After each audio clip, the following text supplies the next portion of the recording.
Good evening. I'm going to do my best here to explain this. This is a audio input transformer for the first stage from an Edison C-1 or C-2 chassis, radio phonograph combination. Anyhow, what goes wrong here? This is usually the part that people talk about. Oh, the transformer, audio transformer goes bad or something like that. Well, here's what goes on here. So this is the secondary side. This is the most important side. This is the side you want to be good.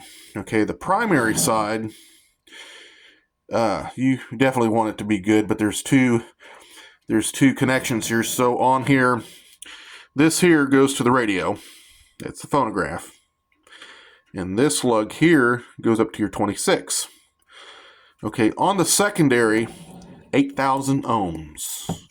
And that's between this lug here and this lug here. If you got 8,000 ohms, you're in luck. Okay, you can save this and use this transformer. I'll explain that a little bit later, but you can get by with it. Okay, now on your primary side, your B plus goes in here. Okay, and then this here goes to the 27. All right, this goes to the phonograph. This originally on the primary side, estimate about 1,800 DC ohms. Okay, it splits. The phonograph coil will measure about 800, 600, somewhere like that. This here's about 1,000 ohms between here and this other side. When you switch it over to radio, you'll get the 1,800. What's wrong with this transformer is the radio side is open. However, the phonograph side measures good. I get 1,000 ohms on the primary side. But when I try to retrieve the rest of it, it don't show. So, how do you use this transformer? Okay, well, there's a thing called phase inverting. Okay, you phase invert it. Now, a lot of people ain't gonna tell you this. It's a simple little old trick, but a lot of guys, they want to get you for all they can. Or they're gonna play some games. You can phase invert that sucker, and how you do it's with a cap and a resistor. And you can do it on this stage of audio. Okay, it's how you can get by with it. All right, and still run the phonograph through it. Phonograph will play and work. Put this all back in there. Okay, but the radio won't. You got to phase invert it. All right. They used to do that, I think, on the Radiola, on the Push and Pull series. It was done like on the Radiola 48, I believe it is.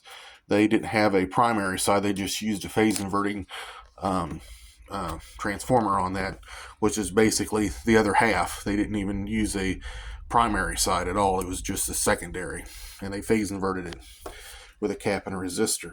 Anyhow, how I took mine off, and if you ever take one of these out, you're not going to get to it. Like, you turn this thing upside down, you're like, wow, there's a jungle you got to go through. And I mean, a deteriorating jungle. And unless you're an electronic engineer and you're really good with remembering what goes where, you don't want to take it out, leave it set for 2 months, and then try to put it back in by removing all the wires, because, well, mistakes happen. So what I did was, while it was in the chassis, I drilled out the rivet, and I went deeper a little bit each side before I actually let it come out. And I made sure I got those holes centered and drilled. Now they're ready for tapping and threading, because when I put it back in, I'm going to put this style of screw, or machine screw, back in it. I didn't want to mess with these, even if I could take it out, because this thing is kind of in there. You see there? It floats in there. And there's a lot of wiggling and jiggling and trying to make the thing fit, and getting the nut on behind it and all that weird stuff, So that's how I took it out. Other people, they might take them out differently. But anyhow, this is what one of these transformers look like. They're kind of big. They're kind of heavy.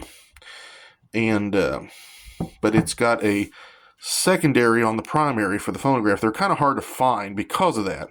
Now, it's a 5-to-1 transformer is what it is. Not a 3-to-1. It's a 5-to-1. With it being 8,000 and about 2,000 on the primary is what it would be. It just has a center tap on the primary. And then the phonograph Of course, when you switch it on phonograph, the B plus travels through the head of the phonograph and then comes back through the transformer. Then when you switch it over, then it goes completely through the resistor on the 27. Okay, and this here goes to the 26. Then from the 26, it goes to the 50 output. And it has its own transformer. So there's usually two. This is the first stage audio, then there's a second. But this is the one that usually kicks people's butt, the hard one to get into. And it usually goes bad on the B plus because, well, bad output transformer on the peerless speaker. They usually burn up or short out due to a bad filter pack or, something just burning up right there. A few things there can cause that. The B plus transformer dying too, sending a surge of voltage as it burns up into the rest of the radio and taking out the output transformer. But the B plus is primarily on this, on this primary side. So the guy was listening to the radio when this thing screwed up.